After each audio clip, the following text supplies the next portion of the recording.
Thanks for tuning in to the Joined Up Writing Podcast, a weekly show featuring interviews with fantastic authors sharing their personal stories on how and why they write. There's hints and tips for aspiring writers and great book reviews from top bloggers.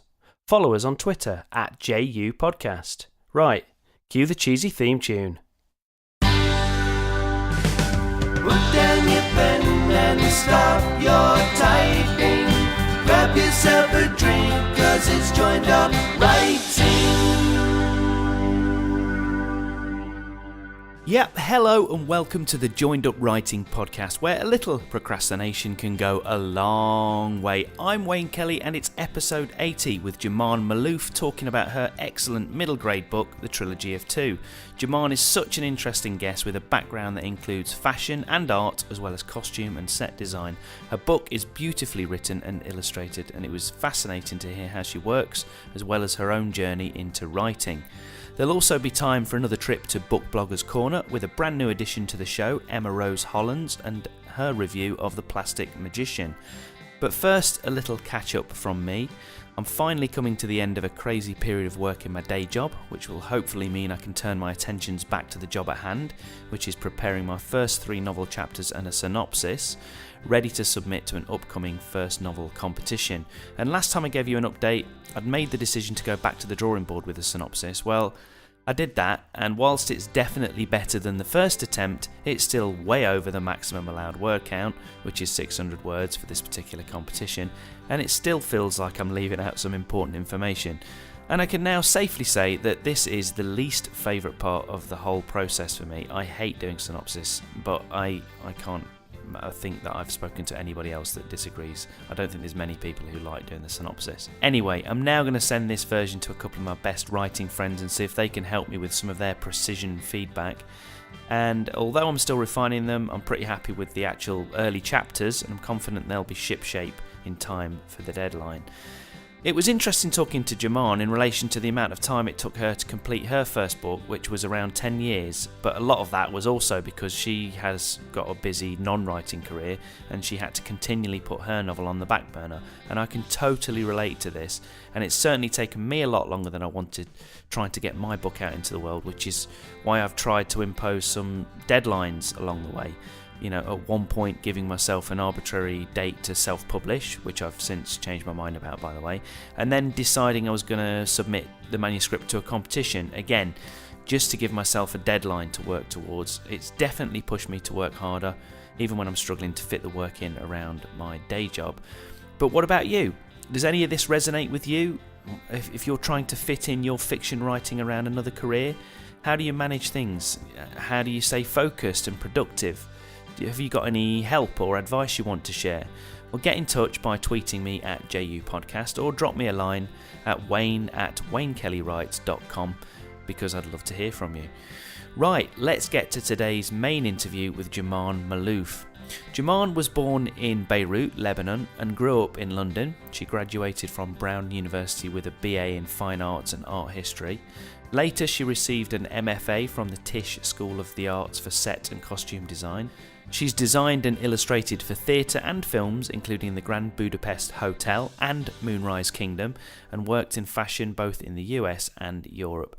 The Trilogy of Two is her first novel, and it's out right now. Well, thanks for coming on the show, first of all, and why don't you start just by telling us a little bit about the book, Trilogy of Two? Well, the Trilogy of Two I worked on for about 10 years because I was doing many things while I was working on the book. I was doing set and costume design, and I was designing for a fashion company, and I was doing stuff for films, like prop work. And so it took a long time, but also I was learning how to write. I think that really was the hardest part because I had never written anything before. But it came from really my whole life, I feel like. I was born in Beirut in 75, so that's the year the Civil War started. And my mother took us out of Beirut almost immediately when the war started because she just didn't want to bring us up in a place that was, filled with snipers. Sure, bombs. yeah. and so on. So she just decided to it was actually, she says it was the last plane out of Beirut, but she's also a writer, so I don't know if that's true. If you have to choose between the legend or the truth, you always print the legend anyway. I agree. I agree. So I always say it too. But anyway, what we did was we first went to Saudi Arabia for a little while, and then we went to stay with my grandmother in Paris. And then we tried to emigrate to Canada. And then there was one point my father somehow got a Bolivian passport. Don't ask me how, but eventually we did end up in London. And to make things even more complicated, my parents sent us to an American school in London. So I actually grew up in London, but went to an American school. So that's why I sound like this. But you're like a real citizen of the world then, really. Yes. And that's really, I guess, that's what my book talks about a lot, about feeling like an alien, or feeling like a gypsy, and not really fitting in. But in this American school, I met twins from Los Angeles. They were identical twins, and they were extremely exotic to me, as you can imagine. And it was just living with these twins. I saw how they were sort of very close to each other, but they also were pulling apart from each other. And I was very influenced by them. And they are they became the heroines of the story, Charlotte and Sonia. So it was sort of this experience of feeling like an alien, of feeling like a gypsy, of feeling like a twin. They're all inspirations for the story. And I guess that's more or less where it comes from. But there's also different ideas that I've always been interested in, like the protection of nature and the environment, the protection of animals and wildlife, and also about art and imagination and how sort of important that is to the world. And I went to college with a lot of people who were interested in doing art, some kind of art, whether it be music or painting, and then when we left school, they sort of got drawn into different types of things, and they lost their artistic sort of desires to take other jobs. And for some of them, that's their biggest regret. And so this story is also a lot about that, about the loss of talent. And staying in touch with that kind of artistic, creative side. Yes. That we're all kind of born with, but as you say, kind of for a lot of people, it kind of gets degraded over a period of time. Yes, exactly. But you're very much not. That's not the case for you. Obviously, you've kind of embraced the arts and creativity, particularly visual mediums, with your career. So, as you mentioned, you kind of mentioned a little bit in the introduction there. So, just tell us about some of the other, the other part of your career before you wrote this first novel. Well, yes, I've sort of gone down a winding route, I feel like. I think some people I'm around who do different things in the arts, they sort of knew what they wanted to do from the very beginning. They were very focused. I sort of have dabbled in a lot of different things. I started out I actually was a fashion stylist assistant for a little while, but after getting sick of basically lugging around luggage for a year, I thought maybe I would try and be a fashion designer myself. And I started a label with two friends of mine that ended up being called Charlotte Corday, who is she wanted to murder Jean-Paul Marat in the bathtub, but she didn't manage to, so she got guillotined. So we started a label called Charlotte Corday, and it sort of wasn't what I really... I was interested in it, but I was missing the story. There were no characters. I was trying to make up characters. So when I designed clothes, I'd sort of say, this is the Sylvia Plath sweater. And it just didn't quite have the weight to it. So I always loved theater, so I thought maybe I should go into that. So I decided to get a master's in set and costume design, which I actually really loved. The only problem was in real life, which I did work as a set and costume designer, you sort of help directors create a vision. So it's his or her world. And I wanted to create my own world. And that's when I started thinking of writing a book.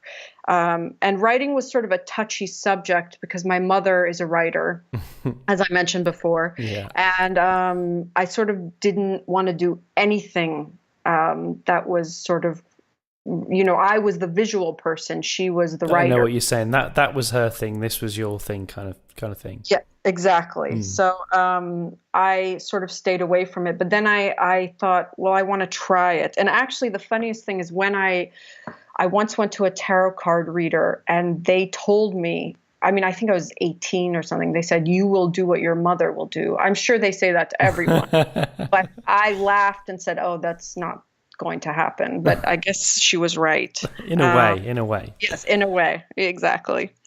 So I still do things that are not writing. I still illustrate and I do set and costumes and I still love doing all that stuff. But the thing I love the most is writing and creating my own world.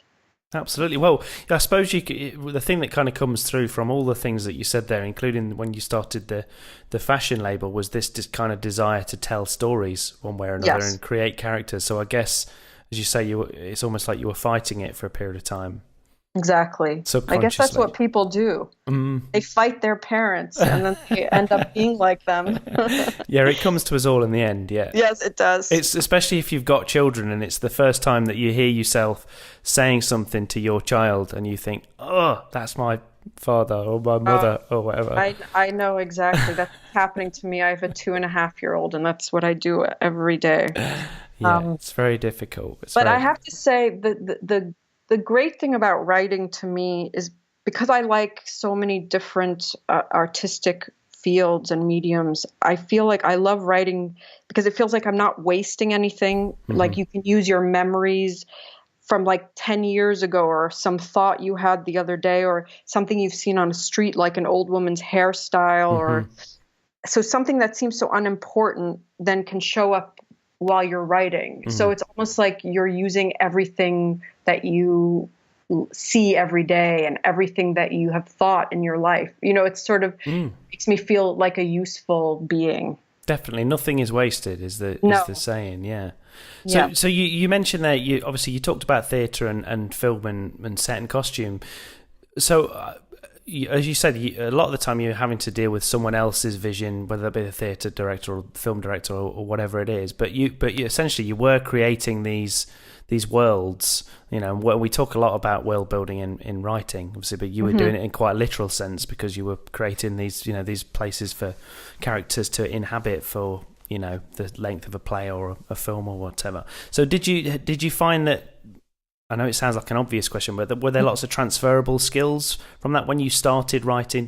How did you find that process? Because presumably when you're doing set design and things, a lot of the time it's less about words and more about images. So you're creating, whether that's sketches or drawings or illustrations, or you're pulling in, materials to kind of show like a style palette or whatever it is. So it's quite different, isn't it?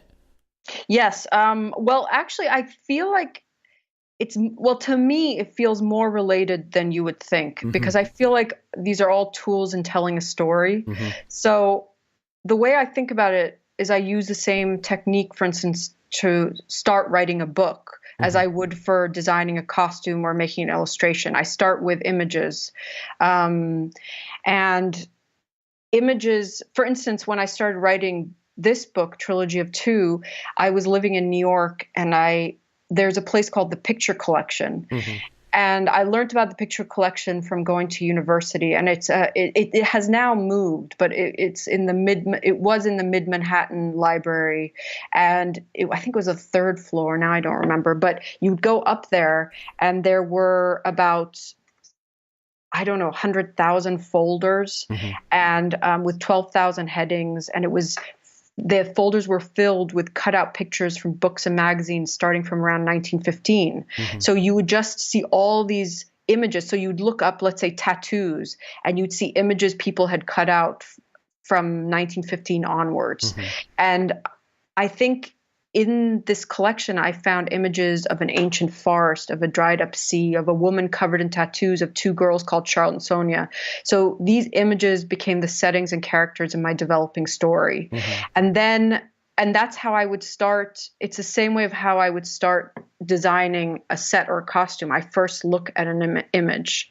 And then the other thing that I think is very similar is I always start with pencil on paper. So with designing, I would start drawing. And with writing, I start with writing notes. And it's always pencil on paper. And I think I learned that, I mean, everybody learns that in art school, but it's sort of a way of jump-starting your brain to create something.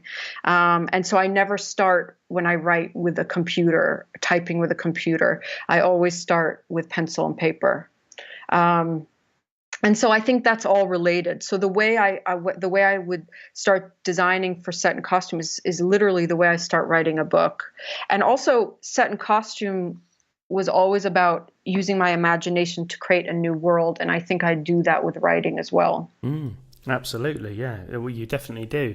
The book looks fantastic. And again, what people might not realise listening to this until they go and check out the book is the illustrations. Obviously, are quite a large part of the book. These occasional illustrations. So tell us a little bit about that. And I think I know the answer from what you've just said, but so presumably, did some of the illustrations come before you started writing, or was it kind of it's in sort of synchronicity, you were kind of doing it at the same time? Just explain a little bit about the process, because a lot of people listening to this, me included, I could barely draw a stick man, so it's impressive to see this amazing artwork in the novel.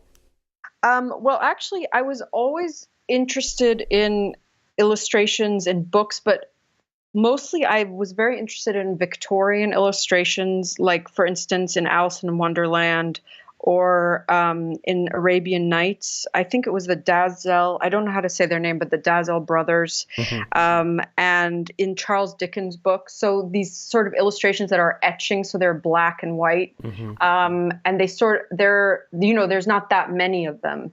So I tried to do the same thing. I tried to make sort of etching-like illustrations that sort of would come after every, 15 to 20 pages.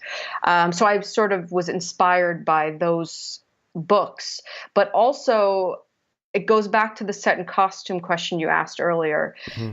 The way I illustrated this book is sort of a costume sketch. They're all costume sketches. What I mean is it's a full-bodied person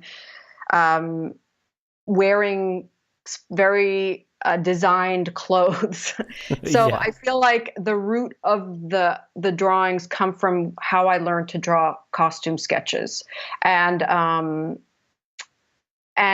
the drawings would come. I would write sometimes, and then I would draw some of the characters, and then that would give me an idea for the writing. And just as you said, it would go back and forth. So sometimes the drawing inspired the story, and sometimes the story inspired the drawing. And the drawings really took a long time. I would say I think I listened to over 40 books on tape while I was drawing, because they were quite tedious. Or detailed, it depends how you look at it. That's another way of saying it. Yes. They're probably tedious for you, but they look amazingly detailed and they're really impressive. And I have to say, the nice thing about listening to books on tape while you draw is the books sort of appear in the drawings in a way. There's sort of. I listened to all the Charles Dickens while I was drawing, and I think you can feel a little bit of, sort of bleeds into the page. Yeah. Well, it's great because, as I say, as a writer and somebody that can't really draw, that we all hit places where the creativity dries up a little bit, or you're not sure how to proceed or whatever. So that must be a nice kind of break from it as much as anything else. And as you say, then the inspiration just feeds back into it. You can sort of leave the writing and go off to the sketches and the drawing. Exactly. I feel like I have sort of a crutch or something. So sometimes when I can't write anymore, I would spend months drawing instead. So, and then you don't feel like you're procrastinating, or you're having writer's block. You just feel like, oh, I'm still working. It's just I'm working on this other part. Especially if you know that the actual drawings are going into the book as well. Exactly. So did you ever, probably from how you've described some of them as being tedious to do, but this probably answered this, but did you ever consider sort of doing like a graphic novel rather than a novel with illustrations? It's very funny you're asking me that. I have thought about doing it. But then I thought, oh, it would take me 100 years to finish. I feel like people that do graphic novels are very quick. But it's not something I don't think about. I definitely, maybe in my future, there might be a graphic novel. I also have thought a lot about, since I have a young child, I've thought about doing picture books. Yeah. So that's another thing that is sort of going through my mind. Yeah, absolutely. Yeah, I mean, I have interviewed graphic novelists before, and I've made a short documentary, like short sort of 8-minute documentary about somebody that makes them, and yeah, it is very, very painstaking. So what do they say about it? I'm very curious. Well, it takes a long time. Yes, and you really do have to love doing it. I mean, and it's kind of obvious. I mean, I know that there are different kinds of artists, and you say some of them probably are very quick, but if you look at some graphic novels, I mean, each page is, when you factor in the colouring of it and the inking and everything else, I mean, each page is kind of like a piece of artwork in itself. Each panel almost is kind of a separate piece. So it's pretty amazing, and the patience to see it through and the amount of work is pretty amazing to see. And it's very bad for your back. That's my my other thing. I should imagine it is. Yeah, actually, yeah, you're right. I mean, I would be crouched over my desk for hours and hours. I mean, I've gotten better, so sometimes I'll stand up now, but it can be quite grueling, I would say. Yes. Yeah, absolutely.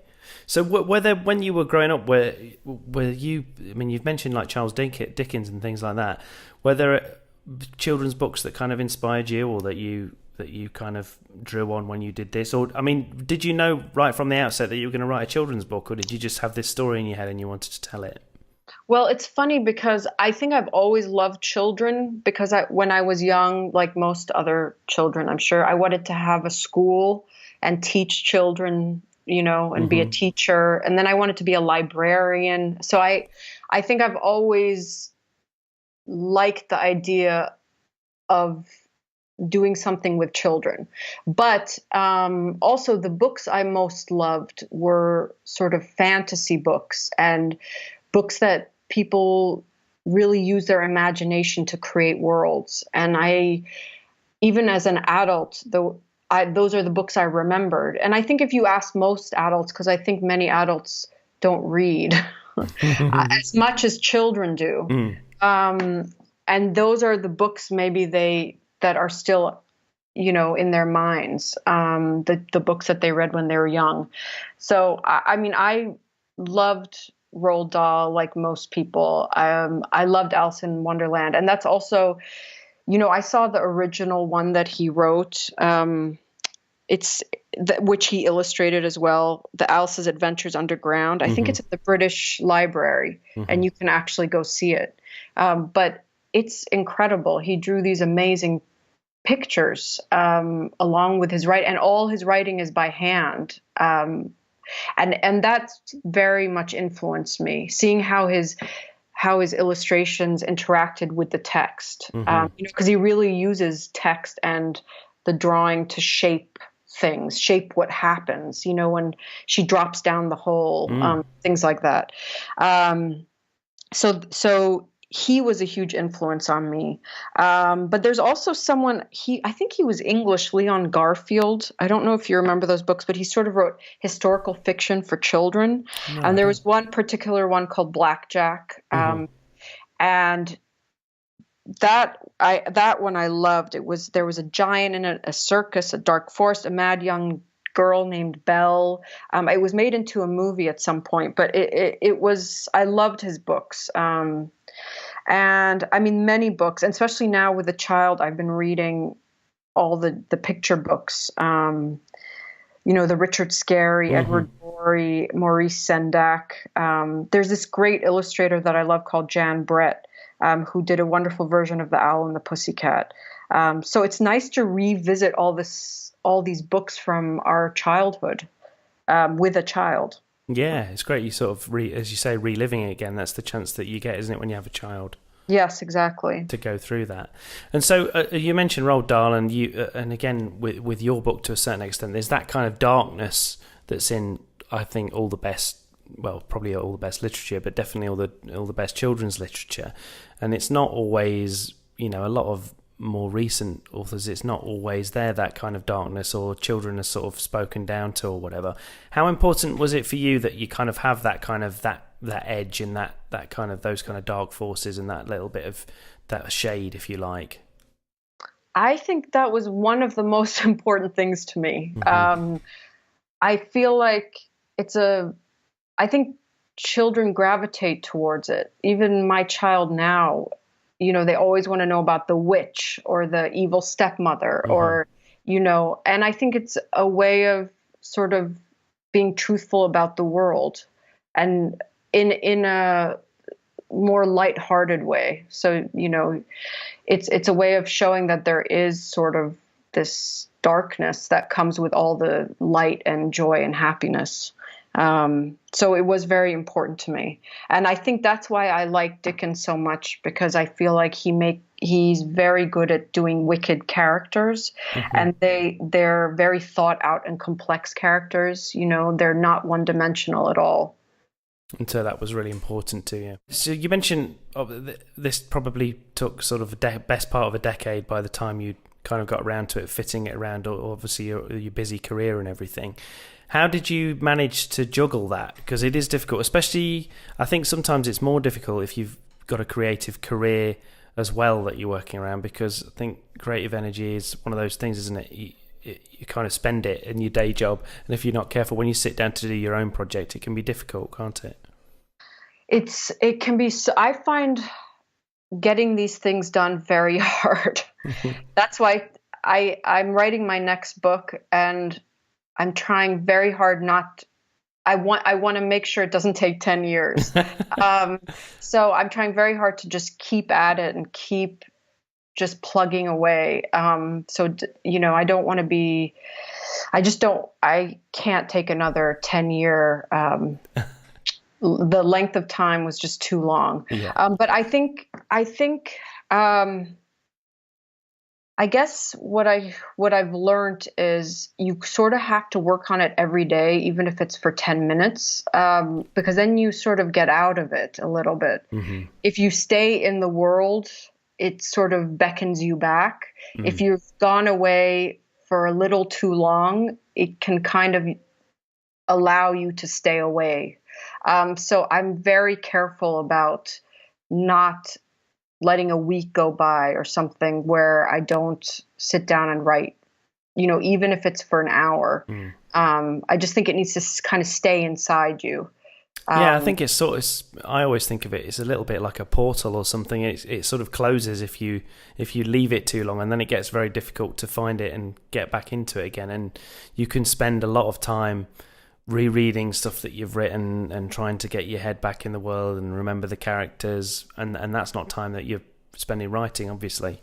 No, exactly. It is crazy. I think one writer told me it's 2 weeks. If you should never leave a book for 2 weeks, because then you just have to go back. It's hard. Yeah, it's very hard to get back in. I completely agree. I think that's right. Apart from anything else, it's a memory thing. I mean, most things stay fresh if you keep revisiting. It's like if you're working on a script or anything else, or if you're working on a project, a set design or whatever it happens to be, and you tend to have to work, by the nature of it, you have to work really intensely on it for a relatively short period of time, and so you're kind of immersed in it, aren't you? Yes. I think you either have that discipline or you don't. And I think that's why a lot of people they want to write a book, but they have a hard time doing it. It sort of takes all your effort to do it. Yeah, absolutely. Yeah, it definitely does. So when you were doing it, and you mentioned your mum's a writer as well, So when did you sort of come out, if you like? When did you admit to people that you were writing this? When you were going off in this room or wherever you were doing it, or doing it in secret or whatever? Were you quite open about it? I was, but it was easier. I did a whole thing like, but it's a children's book, so it's very, very different than my mother. That kind of thing. Because, my mother writes about very serious feminist subjects. Sure. And they're very particular because she writes them in Arabic, and they get translated. Our books came out on the same day in England. I think it was June 7th. Yeah. Her latest book came out on June 7th, the same day as mine. So that was quite sweet, actually. And we're doing a talk together at I think the Wimbledon Book Festival, but which will be very interesting. I hope I don't start rolling my eyes every time she says something like a bratty 12-year-old. I'm sure you won't. I'm sure it's nice though, isn't it, now? Because as you say, you obviously write in completely different genre, but you've got this thing that you can share. Yes, and she's so encouraging. I mean, there's so many times I would say to myself, what am I doing torturing myself writing this? I could just draw. Why am I doing this? And you always need someone, I guess, with your first book that is encouraging. And she was that person for me. She just said, just keep going. It's going to happen. And I think that was very helpful. Yeah, I bet it was. To have that voice. Yeah. Yeah, absolutely. Let's take a quick break there for this week's Book Bloggers Corner. And this week we've got a new contributor, but someone that will become a show regular alongside Victoria and Catherine. It's Emma Rose Hollands with her review of The Plastic Magician by Charlie N. Holmberg.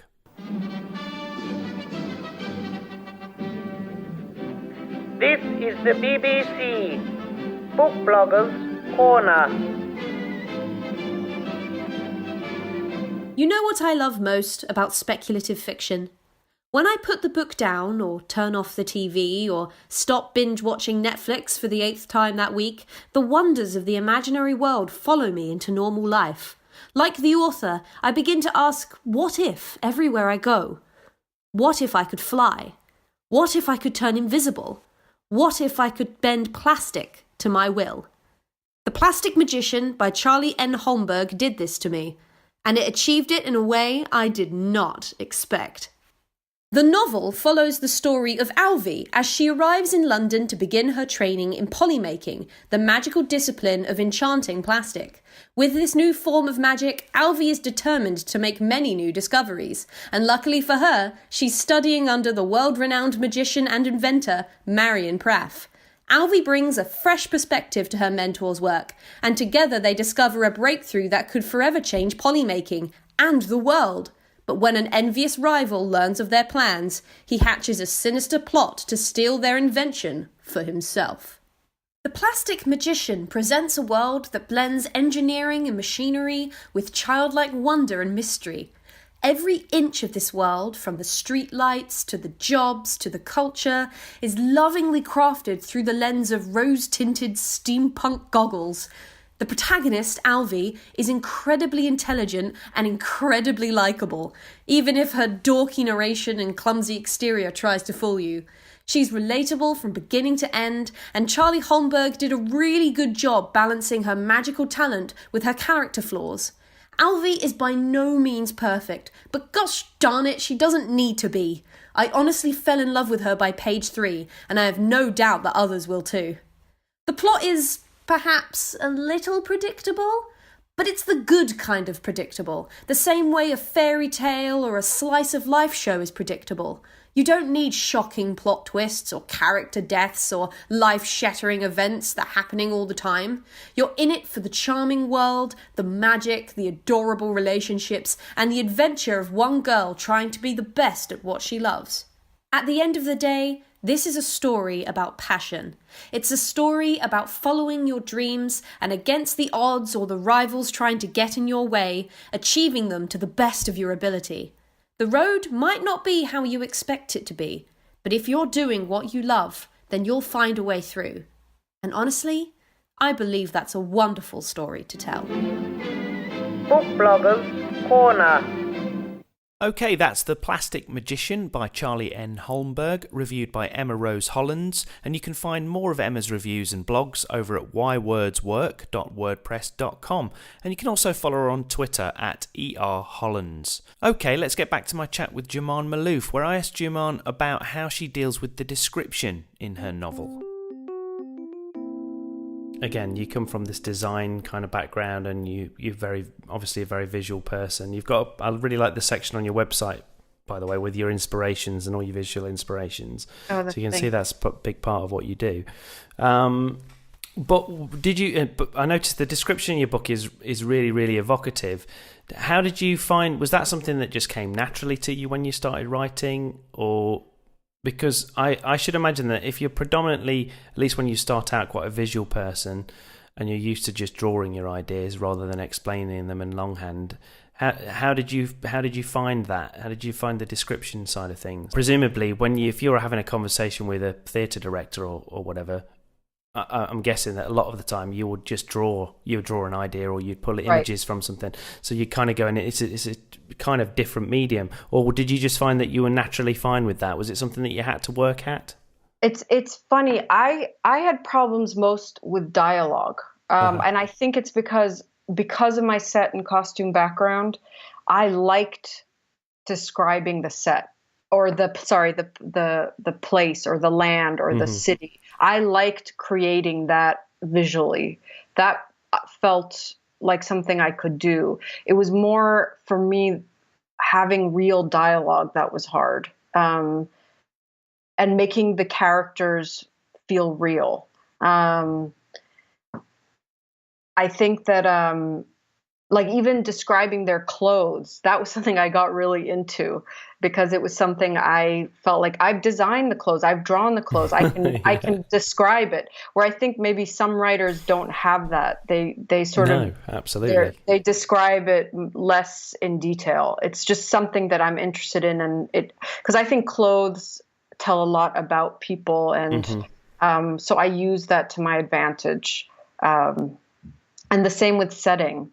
And also, I'm a big movie buff. So I think when I was writing this, I was watching lots of movies and a lot of animation. So I feel like a lot of that is in there as well. So with the dialogue, how did you overcome that? What did you do to kind of work on that? Did you get feedback from other people? Or? Yes. My mother told me a good thing. She said, base it on people you know. So, which I had already, but I wasn't really tapping into what they would say, right? Sort of speech patterns and things. Exactly. So the more I thought of people that I knew, and the more I related the characters to people I knew, even if it was someone in a coffee shop I would see every day, somebody that I could at least imagine what they were saying. It was helpful to me.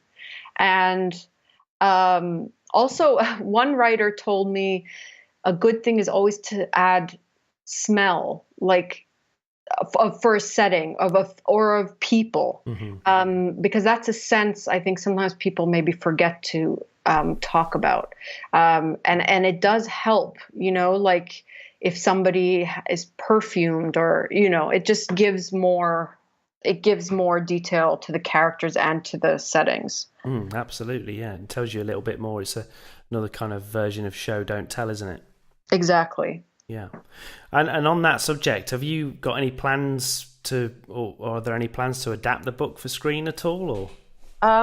Well, actually, there's these things, you never know what's going to happen, but there's a small chance it might be a television series in America, but it's far... it's a small chance. Yeah. Yes. So, but it would be great. I would love to see it reinvented into some other visual medium and have someone else, take it on and do something with it. Yeah. Well, as we kind of move towards wrapping things up, so why don't you just tell us or give us a bit of a hint about, if you can, what you're writing now, or will that jinx it? No, it's okay. It won't jinx it. It's just, I don't know if you feel this way, but whenever anyone asks me even if you ask me what is this book about, like Trilogy of Two, I have a hard time actually making it sound good. It always sounds terrible. So I'm not going to. I will tell you, it's for young adults. So this one is for more tweens, they call it, I guess. I don't know if that's the same in England. Or middle grade. I think it's middle grade middle grade, middle grade. This one is more for young adults. And it's also a sort of set in a fantasy world. And it's a love story, basically. But yes, and it's going to also be illustrated. Oh, brilliant. Yeah. So how far along with that are you? How long have you been working on it? You sound like my agent. yeah. If they're listening, don't give them a deadline. No. I would say this is a positive version of my answer. I would say, I'm a good third way into it. That's good. So I'm hoping I get it done soon. Yeah. Yeah, I often have that when people are talking. They'll go, "Well, if my agent's listening, then I'm going to get it done in the next couple of months." Yeah, exactly. It'll be done when it's done. That's yeah, exactly. That's good. I like that. So, where can people find out more information about you and obviously the books? So you mentioned the book's out now in the UK. It is out in the UK. Yeah. I think so anyway. I think it is. I think it is, yeah. Yeah, okay, good. I'm glad you're telling me, Wayne, that it's out. I'm not a big social media person. I actually am. I mean, it's so funny. I sort of remained quite old-fashioned. I like things how they used to be, which is ironic because I'm doing a podcast. But you're embracing the brave new world. Yeah, exactly. I'm really trying because I don't want to end up being one of those old women that grumble about the youth.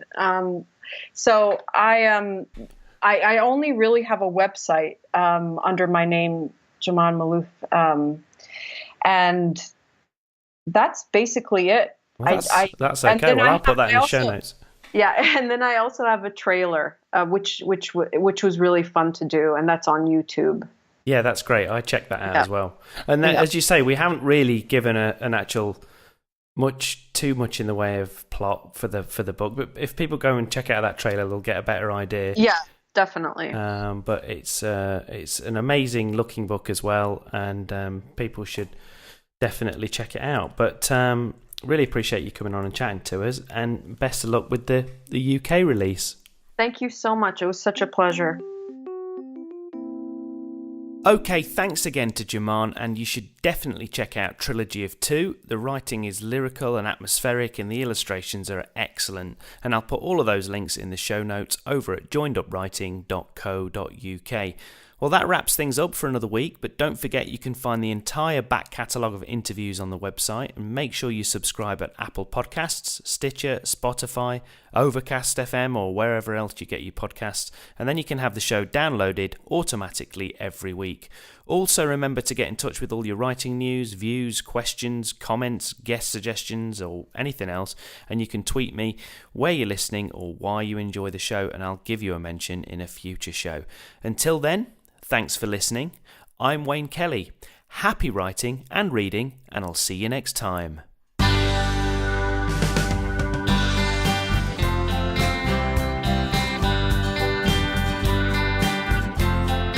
Joined up, right?